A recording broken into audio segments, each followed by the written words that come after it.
Be ready. 5 seconds. Start. Mr. Deputy Speaker, Sir, I support the bill presented by Shri Thomas.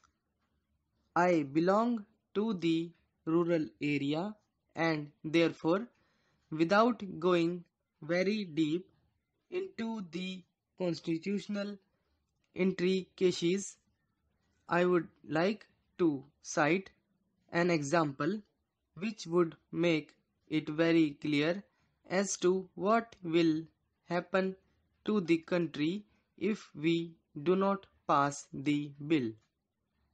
If there are only 5 earning members in a family of 10 persons and the other 5 members are unemployed, it becomes impossible for the family to develop and it becomes weak from within and finally it disintegrates. Similarly, in the case of a country, if crores of people are unemployed, it is not only affects the overall production of the country and reduces the purchasing capacity of the people but also weakens the country. The most unfortunate thing is that it results in crisis of confidence and the people are disillusioned. And in the end, out of these evils, anarchy is born.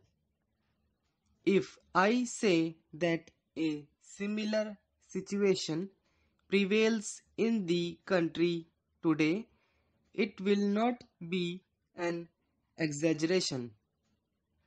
In 1951, the number of unemployed people was about 51 or 52 lakhs.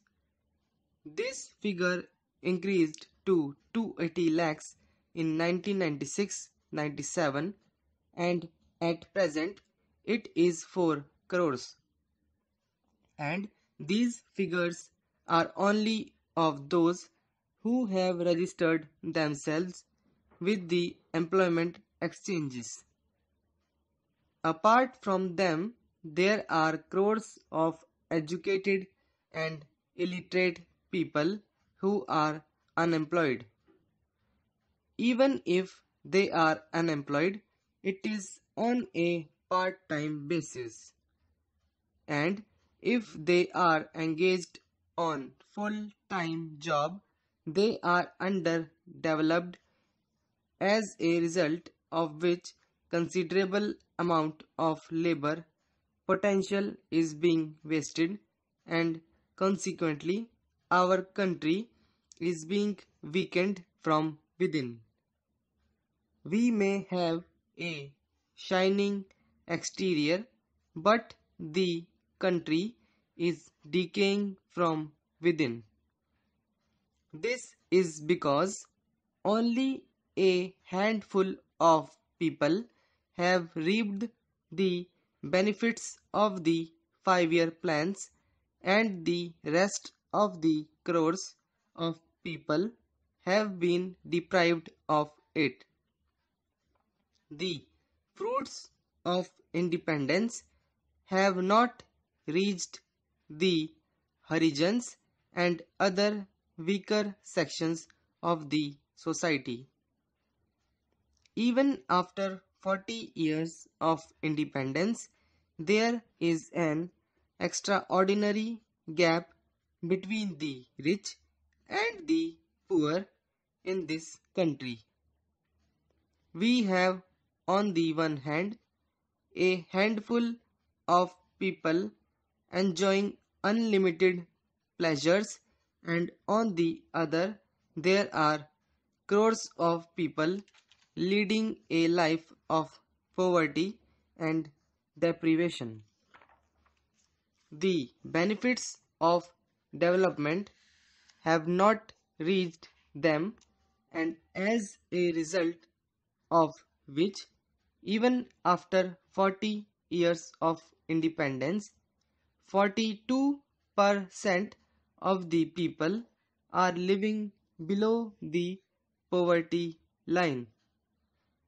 The government may define poverty line as it wishes, but the real meaning is one who is not able to afford 2 square meals a day when one hungry, and this can be felt and understood if one has a close look at the people living below the poverty line.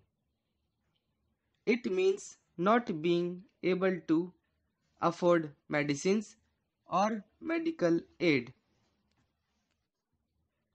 Living below poverty line means to be born under the open sky and to die like a worm. This is the definition of those living below the poverty line. Even after 40 years of independence, India is a country which is divided into two separate classes. On the one hand, there are a handful of people who are immersed in the life of earthly luxuries, and on the other, vast multitudes of people are leading a life of helplessness and deprivation. The government may claim that many programs have been implemented for their welfare, and there are also programs for providing self-employment to the educated youth. If all these programs are evaluated, the conclusion is that the funds allotted to them are not utilized properly.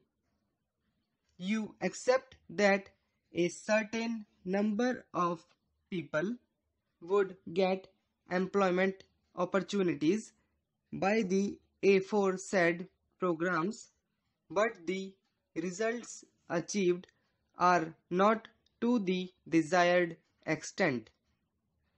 The funds are pocketed by those who are responsible for their implementation, and the real beneficiaries are thus deprived of those funds. These schemes are not benefiting the poor people. But the irony is that if some individual, organization, group, or a certain section of society or community raises its voice in protest, you make allegations without giving a thought that these people are creating uproar everywhere. These people do not want the government to function properly, and they are playing with the unity and integrity of the country. We differ in our opinion on this point. We think protesting against evil is a threat to the unity and integrity of the country, and on the contrary, we think that it protects the unity and the integrity. A country does not disintegrate when it struggles against, but it disintegrates when it nourishes it. Hence, if evil is protected and nourished, it will certainly increase poverty and helplessness of the people, and they will never be able to overcome their impoverishment, and they will be disillusioned. And when people are in despair, no power in this world can save the country from disintegration.